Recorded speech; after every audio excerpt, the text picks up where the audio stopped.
Magandang araw mga kaibigan. Ngayong araw magluluto po tayo ng adobong sitaw. Ito po ang mga sangkap na ating gagamitin. Bawang, sibuyas, flavored cube, dried shrimp. Let's add our sitaw.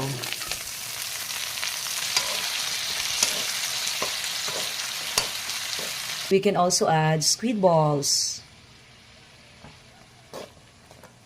Konting suka, liquid seasoning, konting asin, oyster sauce, at konting tubig para magkaroon po siya ng sauce.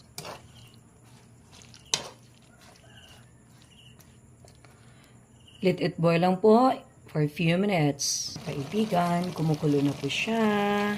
Also add black pepper. Then, we sprinkle it with daong sibuyas and fried garlic.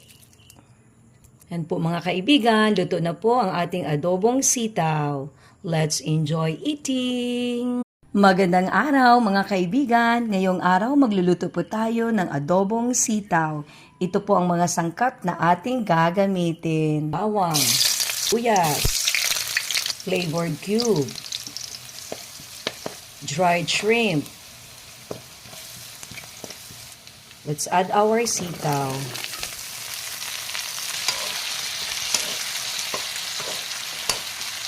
We can also add squid balls.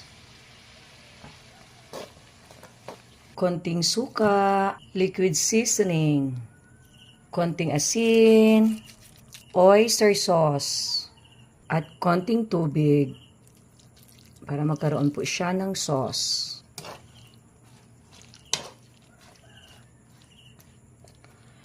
Let it boil lang po for a few minutes. Kaibigan, kumukulo na po siya.